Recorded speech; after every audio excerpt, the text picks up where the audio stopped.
Estás viendo BronxNet. Tu voz, tu opinión, tu visión.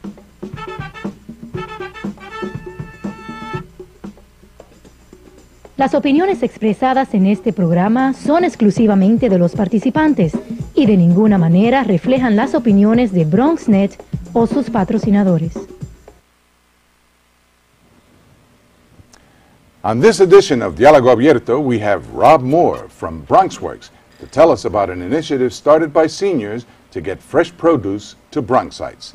So stay tuned, because all this and so much more is headed your way on Diálogo Abierto.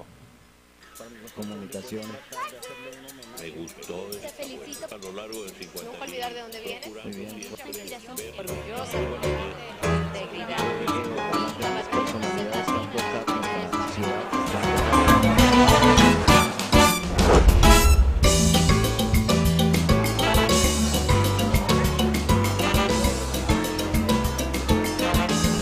Hola y buenas a todos. Soy Ramón Rodríguez y ustedes están viendo una edición de Diálogo Abierto, un programa para la comunidad hispana donde información necesaria se provee y donde le pedimos que se puedan involucrar desde sus casas. Remember that we want to hear from you, so send us an email at dialogoabierto@bronxnet.org or call us at 718-960-7241. Also, remember that you can find this episode and past episodes at bronxnet.org. We want to welcome to our show Rob Moore, affiliated, as I indicated, with BronxWorks. And while we have a lot to discuss, I'd like to start our discussion by giving you, our viewers, a background on the mission of BronxWorks. And BronxWorks helps individuals and families improve their economic and social well-being. From toddlers to seniors, we feed, shelter, teach, and support our neighbors to build a stronger community. And they work in such areas as immigration, homeless prevention, eviction prevention, learning centers, after-school programs, and other health-related programs, as well as healthy eating.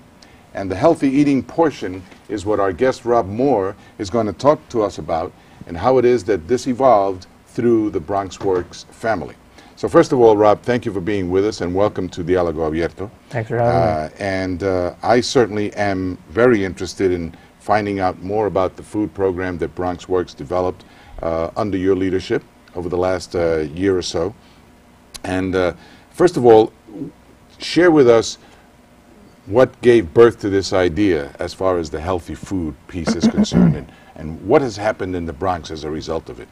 What gave birth was kind of all the, the statistics coming out about, poor diets, high obesity rates, a lot of food-related illnesses, and BronxWorks, really has a passion of, strengthening the community, and, one of the ways to strengthen a community is getting the best out of the residents in the community, and making sure they can reach their full potential. And to reach your full potential, you've got to feed your body with the proper nutrients and vitamins, so you can reach your full potential and be active in your community and create some change in your community. So we were looking around to see how we could strengthen a food or nutrition project that would benefit the community, and we got a grant through the New York Community Trust, which is also, part of the Community Experience Partnership, which is a larger national project to, improve health in some areas in New York City. Now, the program itself, as it relates to the healthy eating, is it by any chance targeted primarily or exclusively to the senior citizens of the Bronx, or is it an overall effort to more healthfully feed all the citizens? The health aspect is for the whole community, Okay. But some of the stuff to push those activities and those initiatives, we want to have seniors or older adults in the community leading some of those efforts. Okay. And with that, because there's this huge population of baby boomers starting or going to retire, and rather than just have them not contribute to their community or society. We want them to contribute to society. So these are these projects helping to, take the knowledge that they have learned throughout their careers and apply it to something where people in the entire community can benefit. Can you share with us an example of one of the projects, for example, that these boomers can, might be affiliated with, associated with through BronxWorks? Yeah, one is this project, and there's various aspects of this healthy nutrition project. One of it could be growing, educating, or selling healthier produce. And by growing, they can be, working in local community gardens or strengthening the local community gardens. Selling, they can help by, participating at the farmers market that we help set up. And then educating is, that they could go take some classes or trainings with Just Food, a group that's providing some technical assistance, and then share that knowledge they learned to the rest of the community. Now, the farmers market, for example, that's something I know that over perhaps the past decade, let's say, is something that has been evolving here in the Bronx, perhaps even longer than that. But how many of those farmers markets have developed, and how many of those might you work with, or did BronxWorks itself establish? BronxWorks itself established its own farmers market this year, and Okay. we established it on June 28th, a couple weeks ago. Okay. We're in our third week, so tomorrow actually will be our third day of the market, and we took the input from the community. We really wanted it to be community run and community driven, and that's another way that we involve not just older citizens but everyone in the community to be part of this farmers market, to have an input and a say on who the farmers might be, what they'd like to be sold, what would like to be sold, and helping structure some of the bylaws of the market and things like that. And this produce that the farmers that this farmers market offers for sale, is it it's locally grown? Or? It is locally grown. Everything has to be grown within 500 miles, radius of 500 miles, and right now pretty wide band, huh? Yeah, Yeah. but that's up to upstate New York and Out to parts of. Virginia, No, that we doesn't don't go go- too far. Okay. But like Staten Island, northern New Jersey, parts of Pennsylvania, Connecticut, so that tri-state I area see, we I stick see. to. Okay. And the farmers we have right now, one's from Goshen, New York, or the Sure. 9-acre farm up in Goshen, New York. Okay. And the other one has two farms, one in Staten Island and Andover, New Jersey. And do these farmers now, these different farmers, they will they alternate on that one day a week that the farmers market is opened, or are they both there They're both on there the- directly selling to the customer. at the And- same time? Yes, at the Okay. same time. And I think that's one of the most important things in which differentiates itself from a supermarket, is that you can actually speak to the person directly growing the food. Where when you go to a supermarket, it's just on a shelf, and And maybe you have a produce manager, and that's about it, huh? produce manager, yeah, if he's there, Yeah, or right. she is there. Yeah. And they might just have a little sign just saying, grown in the USA, but it doesn't say where it's grown or what they used to grow. And that's the difference. We're at the market, the farmer's right there. You can ask him all the questions you want, or her all the questions you want. Their growing methods, their harvesting methods. So it's these products from these farmers that through this program, are they organic products? They are not technically organic, but they follow organic practices. And that's the thing, is that with this farmers market, we're also supporting these endangered family farms. There are less and less, as time goes on, of these smaller family farms. And to be certified organic costs a lot of money, and it is very time consuming, and a lot of the time they can't afford the cost to be labeled organic through the United States Department of Agriculture. So, notwithstanding the fact that they may employ organic methods of growing their products, Correct. and basically that's what they do. Yes, they follow basically all those organic methods. Okay, which of course traditionally now is certainly more healthful for the consumer. Healthful, safer, and more nutritious. Yeah. Now, the markets themselves, based on the information that you've shared with us, is BronxWorks, as it relates to this effort, this initiative, it's concentrating, it appears, in the Morris Heights area of the Bronx. Correct. Okay. Mostly concentrating to improve the food landscape in the Morris Heights community, but because of the location of the market, we can also stretch that into the University Heights section of the Bronx. I see. So serving those two neighborhoods. And of course, the Morris Heights area of the Bronx being one of the poorer areas of the Bronx, where 60% of the population in that community receives some sort of public assistance, and 38% of the population there lives in at or below the poverty line. Right. And ironically, as I understand it, residents of communities such as that live in that particular economic status have a tendency of eating less healthfully, foods that are not good for them, that contribute to what I have labeled, really, and what experts have labeled, is an epidemic in our country now, and that is the epidemic of obesity.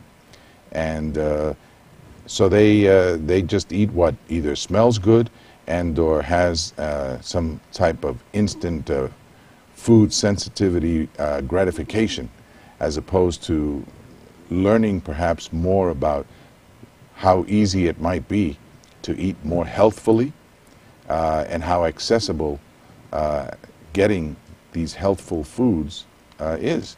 And I take it that that's something that BronxWorks is doing through this program, creating that accessibility and in some way helping to contribute to the better health of these individuals.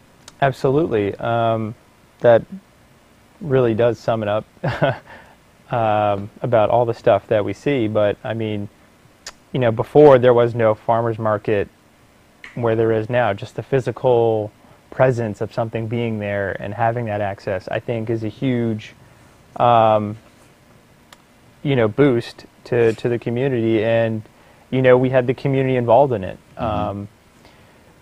Some of the seniors who went through a month-long training process with Just Food went through a City Farms market training. So Just Food, a group that works on, you know, food advocacy and food justice work in New York City, came in and educated people from the community, along with myself, on how to run a farmer's market. Okay.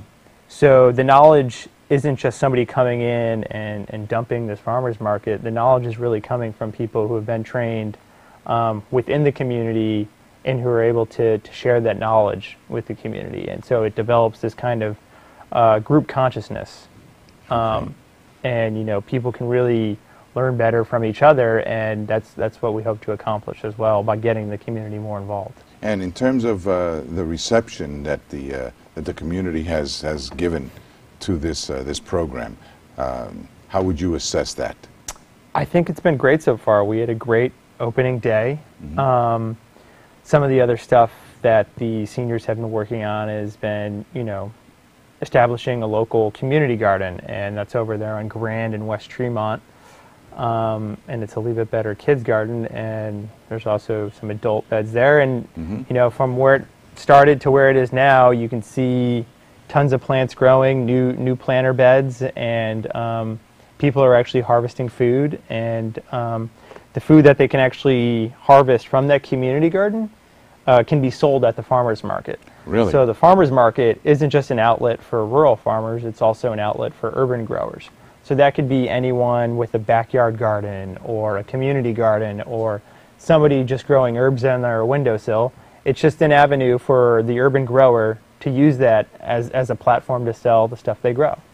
Very interesting. You make the observation or the example of growing herbs or some other tomatoes maybe on their windowsill. As you were speaking, I thought of that, but I wasn't going to comment on it because I thought, well, no, well, that's silly. How could, you know, you grow something on your windowsill? Because not necessarily a lot of people in the Morris Heights area would have a backyard or a garden per se to grow things. But certainly, if they do grow basil or some other kind of herb, you know, that a condiment that they can go ahead and have, I guess, on consignment, maybe to the farmers market, they can generate some additional income for themselves. Exactly, and it gets people who aren't maybe not working to do something and possibly generate that income, and so that's what we hope with this market, is that it's another community-based economic development project that involves the community. So, and it's another way to develop that group teamwork, or that group consciousness that I mentioned before, is that you get some people in your building and everyone grows a few plants on their windowsills, and the next thing you know, you have enough to sell at a table, possibly at the farmer's market, and maybe you come together and you guys create some sort of organization, and you're generating some income. You don't know what could come of it. Exactly, and develop a whole little cottage industry there for themselves, right? You could, yeah, absolutely. So these community gardens, have you witnessed their popping up in a lot more areas throughout the Bronx as a result of this program? We have really only concentrated on this one community garden, but we're looking always to pull community gardens within the Morris Heights University, or any community gardens in the Bronx, especially to sell some leftover product they may grow at the market. So, I mean, we do try to reach out and try to connect with all those community gardens. And as far as the your role at BronxWorks on a day-to-day basis, what do you make happen at BronxWorks? Aside from everything, but besides that, what else do you make happen? I guess it's kind of just instilling some good in some people, and just maybe getting people motivated to take on these healthy food initiatives, where it's not just coming from one person, but it's coming from a group of people, and motivating people to get involved and help out with the market, and to get growing, and to help change their environment and improve their environment, and their way of eating, huh? And their way of eating, yeah, absolutely. Sure, which can sometimes be a difficult habit to change. It can be, yes. Because for some, they've been accustomed to eating certain foods in a certain way for, in many cases, a long period of time, and all of a sudden, to introduce a change, it's like wanting to remove stripes from a zebra or a tiger. It's difficult to do. But we'll take a break at this point, Rob, and we'll be back to talk a little more about BronxWorks and some of the other projects that BronxWorks is involved with that you may not have a direct involvement with, but just to talk about them a little bit, and the presence that BronxWorks has throughout the other boroughs of New York City. So don't go away, because we'll be right back right after this short break.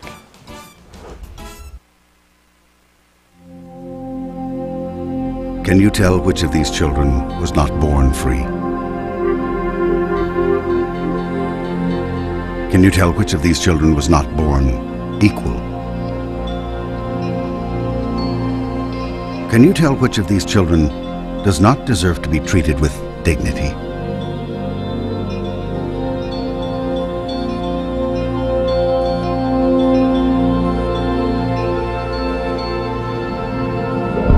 We can't either.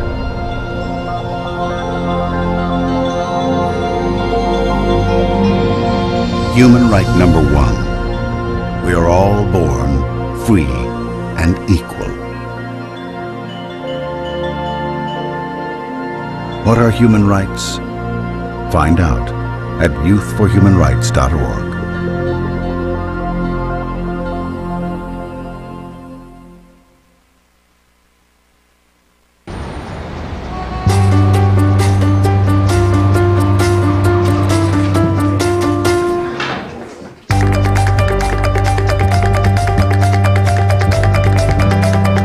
Big dreams and good grades aren't enough to get into college. There are actual steps you need to take. Finding someone who can help is the first and most important. For the next steps, go to knowhowtogo.org. Todo el mundo tiene amigos. Hay amigos para chatear. Amigos con quienes salir un sábado por la noche. Amigos con quienes pasar el tiempo sin hacer nada. Amigos que aparecen el día de la mudanza. Y hay amigos que estarán allí si alguien se está enfrentando a una enfermedad mental. ¿Eres tú uno de esos amigos?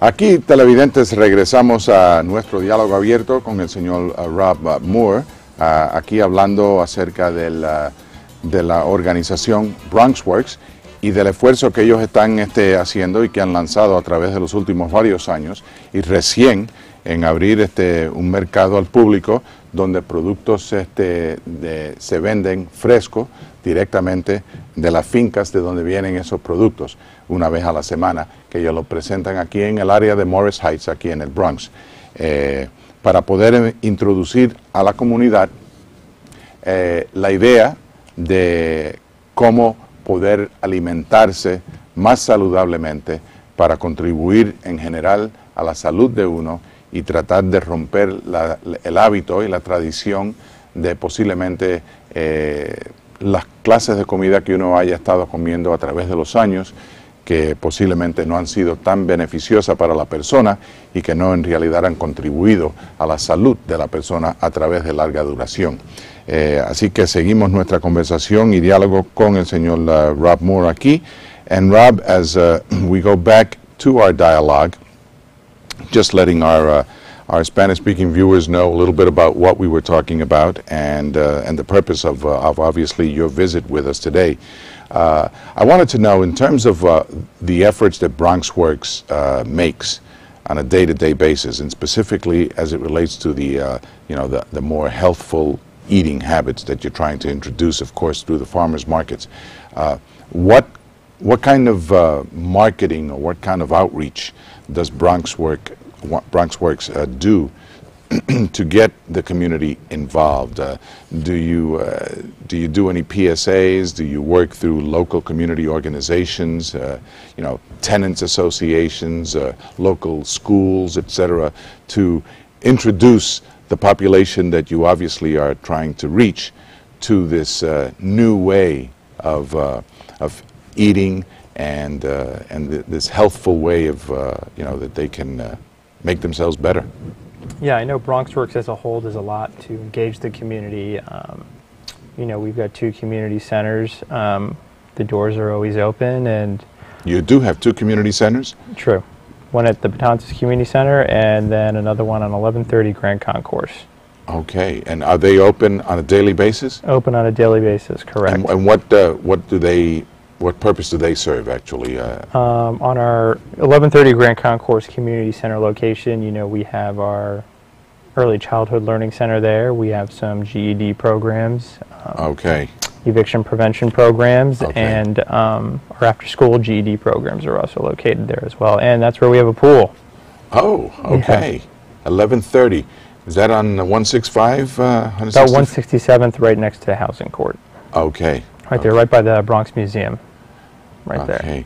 There. Para nuestro público televidente de habla español, este programa tiene un centro donde ustedes pueden ir a obtener más información y también participar en programas educativos que ellos tienen ubicado en el 1130 de Grand Concourse, aquí en el Bronx, y están abiertos diariamente. What is the hours of operation at the center? Those hours of operation, our doors are open, standard business hours, 9 to 5, but I know it goes back past that for some of the after-school programs and things like that. So. Y las horas de operación ahí, o las horas de apertura en la localidad del 1130 de Grand Concourse son más o menos de 9 a la mañana a 5 de la tarde, con variedades para algunos de los programas que tienen después de esa hora. Y también le diré que en donde están ubicados, en el 1130 de Grand Concourse, tienen también una piscina donde aquellos participantes pudieran divertirse y tomar parte en ese recreo también.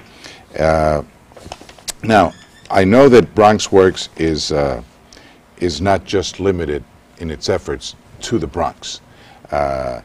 It has been around now for how long has BronxWorks been around? 40 years. This is our 40th anniversary this year. 40 años lleva BronxWorks en existencia, and I know, for example, that you have operations in the Fort Greene, Clinton Hill section of Brooklyn. Oh no, these are the project sites for the Health Initiative project. Right, the Health Initiative projects as it relates to part of your overall mission, whether it be food projects or whether it be other health projects, or this is just the health. These are other community groups within the city working on this healthy food access project. Okay, that's perfect then. So it is a citywide initiative, actually. It is, yes. And one that, as a result of that initiative, in only the past 2 years, there's been a new supermarket that was that was open and that hired over 50 people from the community. You have farmers markets, farm stands, etc., all that have popped up throughout the 5 boroughs. We have Brooklyn, of course, in the Washington Heights Inwood section of northern Manhattan. You have, again, East New York and Brooklyn, and other places throughout the city, as well as in Queens, and of course here in the Morris Heights section of the Bronx. As we approach rapidly the end of our opportunity to chat here, Rob, where do you see the BronxWorks project going within a year or 2 years? Where do you see this going, and what could it lead to? I mean, I always see it growing, and I can see it growing in the sense that now that we have some local farmers there, and there's that relationship building that we can work on food sourcing. And so that could be other groups in the community, other schools or community organizations that could source their food, who either serve food to community residents or give food out in pantries or emergency food operations, that they could source their food from the farmers that are selling at the farmers market. And that's something we've started to do already at our Morris Innovative Senior Center and at our Heights Senior Center, is sourcing some of the local product that the farmers bring in. We incorporate that into our menus for our clients that we serve, so that they're getting food that's picked that morning, so it retains more of that nutritional value. And they have access to it in the day, free of charge. That's a great thing. At a low cost, yeah. Rob, I congratulate you and thank you for being with us and sharing all of this very valuable information to our viewers. And for more information, you can go to BronxWorks.org and obtain additional information there regarding its programs and how you can take advantage of them.